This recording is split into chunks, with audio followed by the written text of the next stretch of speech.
Hey everyone, Harry here to talk about a new witness who's come forward in Mar-a-Lago, a very powerful witness, as I'll explain. And his name is Brian Butler, and he's gives very powerful testimony not only against Donald Trump, but also against Walt Nauta and Carlos Oliveira. First, just to set the stage, the reason he is coming forward is Judge Cannon, who is, makes a habit of dithering and considering things that really don't have merit, and basically indulging Trump at every turn, has made it clear that she might release the names of witnesses. She said this a few weeks ago, and also, of course, in keeping with the canon.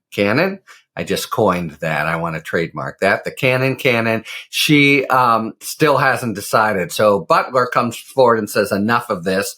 I want to be coming out on my own terms. It looks like she might not, rather than have her suddenly release names and have this, possible, what the hell is this former Trump employee doing, and be beat up in the press. Let me come forward with my own terms. And his terms are pretty strong. So first, two reasons, in fundamental reasons that make him such a very, very strong witness. First is his the absence of bias. Even more than that, he comes from deep within the fold of Trump world, where he's worked, I think, for 20 years. He's been best friends with Carlos Oliveira until recently.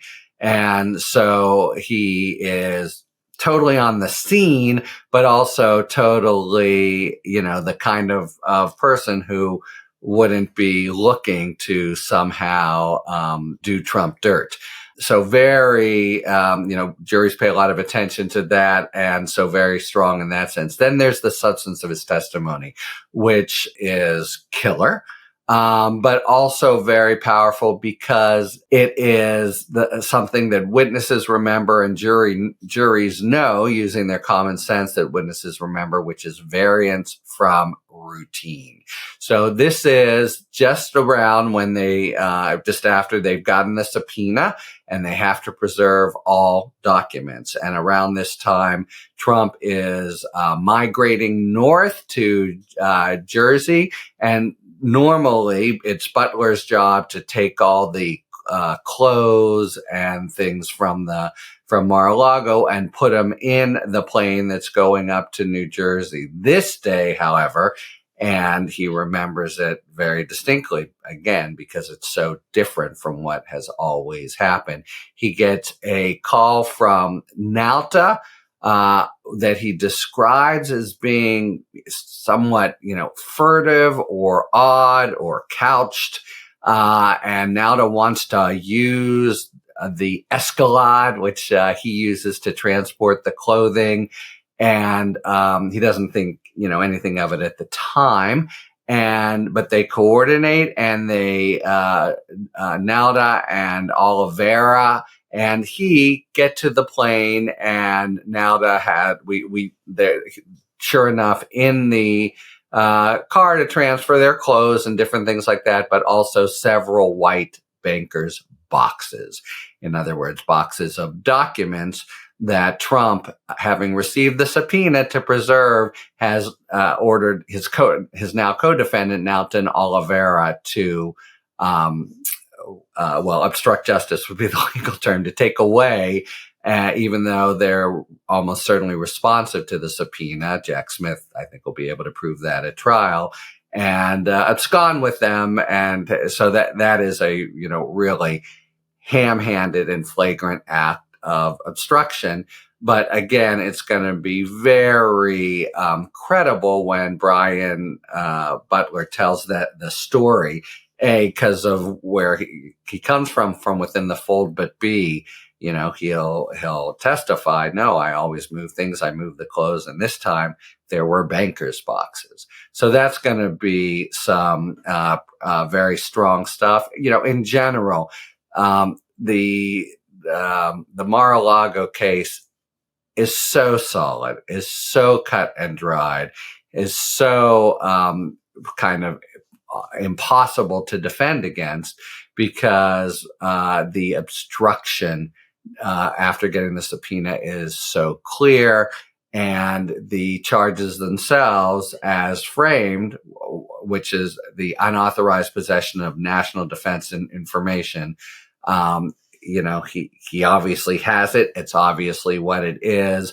The content of it doesn't matter. His fantasy that maybe he was able to magically convert things doesn't matter. The way it's charged, it remains things with the particular markings.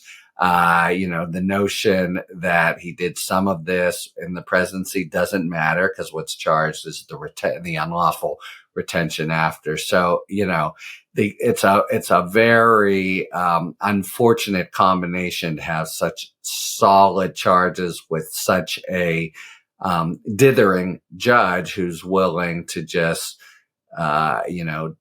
delay, indulge, can't get rid of the charges, and won't be able to keep a jury from convicting, but could keep it from going forward in November. And if Trump wins, he can shut it down.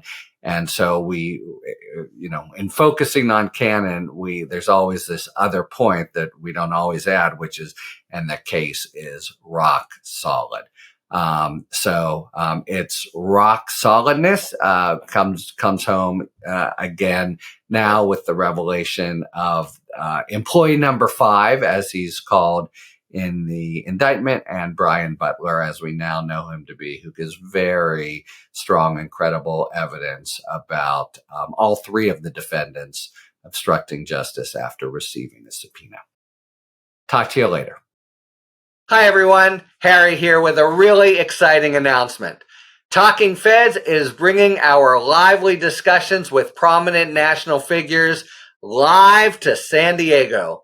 Talking San Diego is a new series of conversations with some of the country's most interesting and bright minds from the worlds of politics, public policy, law, and more. Our first event is just around the corner. Join me for a conversation with Congressman Jamie Raskin on Monday, March 18th at 2 o'clock in downtown San Diego. You can click the description box below for more information on the event and the series, and find out how to purchase tickets, which are going fast. I can't wait to have some of our most well-known friends of the podcast join me in person before a live audience. Thanks for tuning in. If you enjoyed this video and other Talking Feds content, please take a second to like and subscribe. Talk to you later.